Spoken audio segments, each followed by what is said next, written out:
Hello students, electrostatics का lecture number 5 आज start कर रहे हैं। Basic properties of electric charge. तो अब तक जो हम स्टडी कर चुके हैं वो हम ये स्टडी कर चुके हैं कि फर्स्ट थिंग इज दैट कि there are two kind of charges.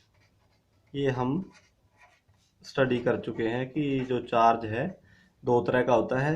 दूसरी बात हम ये स्टडी कर चुके हैं कि लाइक चार्जेज जो होते हैं repels and unlike charges attracts. Two kind of charges होते हैं जिनको पॉजिटिव एंड नेगेटिव नाम दिया जाता है। लाइक चार्जेज रिपेल करते हैं, अनलाइक चार्ज अट्रैक्ट करते हैं। And the third thing is that कि जब चार्जेज को इन कॉन्टैक्ट, अपोजिट चार्जेज को इन कॉन्टैक्ट हम प्लेस करते हैं, they tend to neutralise each other और they tend to cancel the effect of each other when they are placed, positive and negative charge when they are placed in contact। तो वो एक दूसरे के effect को cancel करने की कोशिश करते हैं, कैंसिल करते हैं एक दूसरे के इफेक्ट को। तो इसमें देखो नेक्स्ट हम इसके अंदर जो आगे हम करने वाले हैं उसमें हम एक अजम्पशन लेके चलने वाले हैं। वो अजम्पशन क्या है कि if the size of particle, charge particles का जो साइज है वो बहुत छोटा है as compared to the distance separation between them, तो हम इन चार्जेज को नाम दे सकते हैं पॉइंट चार्जेज। क्योंकि ये पॉइंट चार्ज का जो बात है ये आगे काम आने वाली है, इसलिए हम यहाँ पे इसको डिफाइन कर रहे हैं कि पॉइंट चार्ज क्या होता है। तो अगर जो चार्ज बॉडीज है जिनके ऊपर चार्ज है उनका साइज उनके डिस्टेंस के बीच में, उनके बीच की जो सेपरेशन के बीच में उसके कंपैरिजन में बहुत स्मॉल है, तो हम उन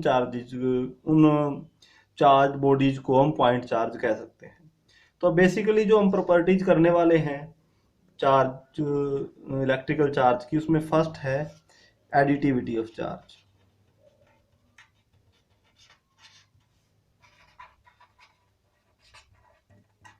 तो चार्ज क्या है? चार्ज एक स्केलर क्वांटिटी है और ये एडअप होती है, ये लाइक स्केलर्स, ये रियल नंबर की तरह एडअप होते हैं, लाइक 2 + 2 4। सो अगर कोई सिस्टम है और उस सिस्टम के ऊपर उस सिस्टम है वो कंटेन करता है number of charges, like Q1 charge है, उसके ऊपर Q2 चार्ज है, Q3 चार्ज है, इस तरह करके मान लो कि n अलग अलग अमाउंट ऑफ चार्जेज हैं, तो हम क्या कह सकते हैं कि जो टोटल चार्ज है on this system that is equal to Q1 + Q2 + Q3 up to Qn। तो आप देखते हो कि जो टोटल चार्ज ऑफ सिस्टम है वो इसी तरह ही ऐड अप होता है जैसे कि मास ऐड होता है, क्योंकि आपको पता है मास भी एक स्केलर क्वांटिटी होती है। तो अगर आप किसी चीज को वे करते हो, किसी चीज का वजन करते हो, तो उसके अंदर 3-4 चीजें रख देते हो, ये भी रख दिया, ये भी रख दिया, तो इसका कुछ मास है, इसका कुछ मास है, इसका कुछ मास है, इसका कुछ मास है। टोटल मास क्या होगा? Total mass will be the algebraic sum of all these masses। but just like this, the total charge on any system, कोई भी सिस्टम है उसका टोटल चार्ज अगर आपको कैलकुलेट करना है तो आप देखोगे कहाँ पे कितना चार्ज है, इतना ये चार्ज है, इतना ये Q2 चार्ज, Q3, तो टोटल चार्ज को हम एडअप कर देंगे। तो ये इस तरह से आपका टोटल चार्ज आ जाएगा। बस आपको मास और चार्ज में एक चीज का ध्यान रखना है कि मास हमेशा पॉजिटिव होता है और चार्ज नेगेटिव भी हो सकता है। तो टोटल चार्ज अगर आपको सिस्टम को कैलकुलेट करना है, सपोज करो कि 5 यूनिट पॉजिटिव चार्ज है, फिर उसके अंदर Q2 की वैल्यू है -3 यूनिट है, फिर Q3 की वैल्यू 2 यूनिट है, फिर Q4 की वैल्यू मान लो कि -1 यूनिट है। तो इसका आप टोटल चार्ज कैलकुलेट करते हो। तो जैसे आप कोई प्राइमरी स्कूल के बच्चे ऐड करते हैं कि प्लस वालों को ऐड कर देंगे तो 5 + 2 7 ही हो जाएगा, और माइनस वालों को अलग ऐड कर देंगे तो ये -4 हो जाएगा। तो नेट चार्ज इसके ऊपर 3 हो जाएगा। तो इस तरह आप जो है इस सिस्टम के ऊपर टोटल चार्ज कैलकुलेट कर लेना है। आपने साइन ऑफ द चार्ज जरूर ध्यान में रखना है। तो नेक्स्ट जो प्रॉपर्टी हम करने वाले हैं वो है कंजर्वेशन ऑफ चार्ज। तो कंजर्वेशन ऑफ चार्ज, जैसे कि आपने कंजर्वेशन ऑफ मास किया है, कंजर्वेशन ऑफ एनर्जी किया है, कि कोई आइसोलेटेड सिस्टम होता है उसके ऊपर जो टोटल चार्ज होता है, टोटल जो एनर्जी होती है या टोटल मास होता है सिस्टम का, वो कंजर्व रहता है, वो ना तो इंक्रीज करता है ना डिक्रीज करता है। लेकिन आप देखेंगे मास में कुछ ना कुछ वहाँ पे आप देखेंगे कि वो हर जगह एप्लीकेबल नहीं है कंजर्वेशन ऑफ मास, क्योंकि कई बार क्या होता है कि मास जो है वो एनर्जी में कन्वर्ट हो जाता है, और वेरी हाई स्पीड के ऊपर आप देखो कि मास जो है वो बढ़ जाता है। थ्योरी ऑफ रिलेटिविटी में ऐसा आता है। लेकिन जो कंजर्वेशन ऑफ चार्ज है उसका वायलेशन कभी नहीं होता है, conservation of charge always valid. पर आपने इसमें जो ध्यान रखना है वो किसी आइसोलेटेड सिस्टम में आपने देखना है। जो आइसोलेटेड सिस्टम का मतलब जो सिस्टम अंडर कंसिडरेशन है और उसका जो एक्सटर्नल इन्वायरमेंट से उस वहां से ना तो कुछ चार्ज अंदर आ रहा है और ना ही वहां से चार्ज कुछ बाहर जा रहा है, तो उस आइसोलेटेड सिस्टम का टोटल चार्ज कह सकते हो आप, या आप नेट चार्ज भी कह सकते हो। तो टोटल चार्ज और नेट चार्ज जो है वो कांस्टेंट रहता है, कंजर्व रहता है। ये कंजर्वेशन ऑफ चार्ज है। तो इसका एग्जांपल हम पहले भी कर चुके हैं कि जैसे कि दो ऑब्जेक्ट्स हैं, आपने जैसे ग्लास रोड को सिल्क के साथ रब करते हैं, तो देखो अमाउंट ऑफ चार्ज जो ग्लास रोड के ऊपर जितना पॉजिटिव चार्ज डेवलप होता है उतना ही सिल्क क्लॉथ के ऊपर नेगेटिव चार्ज डेवलप होता है। इट मीन्स कि रबिंग करने से पहले दोनों के ऊपर नेट चार्ज जीरो था, ये भी न्यूट्रल थी ये भी न्यूट्रल थी। लेकिन रबिंग रबिंग करने के बाद क्या हुआ, मान लो इसके ऊपर कुछ यूनिट पॉजिटिव चार्ज आया है, तो जो सिल्क क्लॉथ है उसके ऊपर उतने यूनिट नेगेटिव चार्ज आता है। तो अगर हम उसको एल्जेब्राइकली ऐड करेंगे तो नेट चार्ज जो होगा आफ्टर रबिंग भी वो जीरो ही हो जाएगा। तो this is called conservation of charge. इसका एक एग्जाम्पल और भी हम इसको थोड़ा सा समझ सकते हैं कि कई न्यूक्लियर प्रोसेसेज होती हैं, उसके अंदर क्या होता है कि जो न्यूट्रॉन है वो जैसे प्रोटॉन और इलेक्ट्रॉन में कन्वर्ट हो जाता है सर्टेन न्यूक्लियर प्रोसेसेज में। तो देखो इनिशियली उसके ऊपर कोई चार्ज, अंदर जो न्यूट्रॉन होता है उसके ऊपर कोई चार्ज नहीं होता, बट वो प्रोटॉन और इलेक्ट्रॉन में कन्वर्ट हो गया है।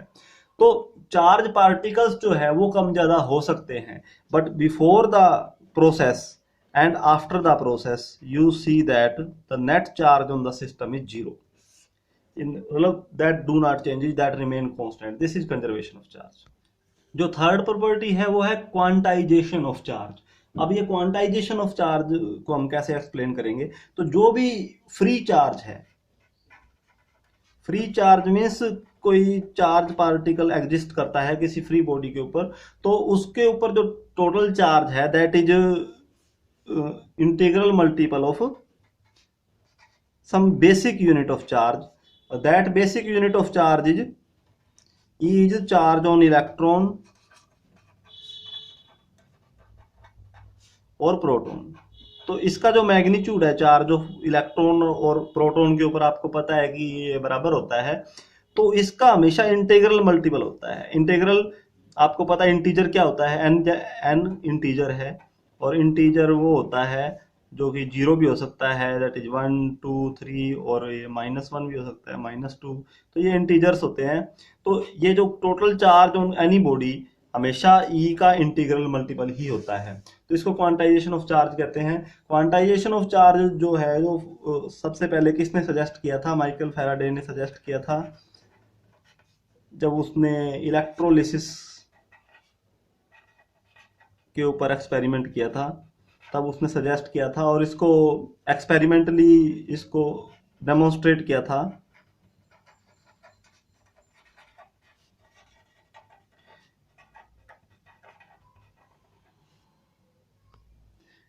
इसको एक्सपेरिमेंटली डेमोन्स्ट्रेटेड बाय मिलीकैन। तो मिलीकैन ने एक एक्सपेरिमेंट किया था, ऑयल ड्रॉप एक्सपेरिमेंट, तो उसने ये क्वांटाइजेशन ऑफ चार्ज को इस्टेब्लिश किया था। तो ये इसके अंदर जो चार्ज होता है किसी पार्टिकल के ऊपर, वो आप इस तरह से समझ सकते हो जैसे कि डिनोमिनेशन होता है, जैसे कि रुपए होते हैं। तो आपको पता है कि एक मिनिमम डिनोमिनेशन या अमाउंट होती है, जैसे कि एक पैसा है अगर इंडियन करेंसी में देखेंगे, तो आप किसी को भी जो अमाउंट दे सकते हैं वो कितनी भी अमाउंट किसी दूसरे आदमी को देंगे वो हमेशा इस एक पैसे का मल्टीपल ही होगा। जैसे आपने किसी को 1 रुपया दे दिया तो 100 पैसा दे दिया, तो इसका एक पैसे का हमेशा इंटीग्रल मल्टीपल ही आप किसी आदमी को दे सकते हो। आप कभी किसी को 2.5 पैसा नहीं दे सकते, ये अमाउंट आप किसी को नहीं दे सकते हैं।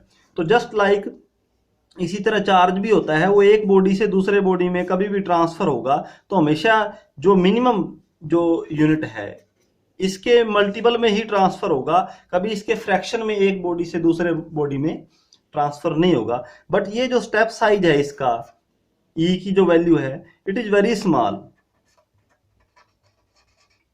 ये वैल्यू बहुत स्मॉल होती है। और एक टाइम पे आप देखो कि जब एक बॉडी से दूसरे बॉडी पे जब चार्ज ट्रांसफर होता है, जैसे ग्लास रोड को सिल्क क्लॉथ से रब करते हैं, तो आप एक बार में भी रब करोगे ना तो अप्रोक्सीमेटली 1 माइक्रो कूलम के ऑर्डर का जो चार्ज है वो ट्रांसफर हो जाता है। और 1 माइक्रो कूलम के ऑर्डर का मतलब है 10⁻13 इलेक्ट्रॉन्स, 12 और 13 इतने इलेक्ट्रॉन एक बार रबिंग करने में इतने में ट्रांसफर हो जाते हैं। तो सोचिए कि एक कोई रोड है और उसके एक छोटे से पोर्शन के ऊपर इतने large amount of electron transfer हो जाते हैं, तो फिर वो जो है वो इंडिविजुअली दिखता नहीं है इलेक्ट्रॉन, और वो हमें कंटिन्यूस ही दिखता है। जैसे कि रेत का कोई रेगिस्तान होता है तो वहां पे आपको पता है कि रेत के कण अलग अलग होते हैं, पर जब हम उसको देखते हैं तो वो हमें कंटिन्यूस ही लगता है। इसका एक दूसरा एग्जाम्पल है कि जैसे स्मॉल स्मॉल डॉट्स हैं, अगर आप उसको नजदीक नजदीक नजदीक नजदीक ऐसे रखोगे तो आपको वो एक दूर से देखने पर वो एक लाइन की तरह ही दिखता है। तो इसी तरह बेशक जो चार्ज है वो क्वांटाइज्ड है, मतलब कि स्टेप्स में होता है, बट ये स्टेप इतना स्मॉल है कि ये जो क्वांटाइजेशन ऑफ चार्ज है प्रैक्टिकली इसका कोई ज्यादा मतलब रोल नहीं है, और हम इसको कंटिन्यूस भी ट्रीट, प्रैक्टिकल पर्पजेज में इसको कंटिन्यूस भी मान सकते हैं।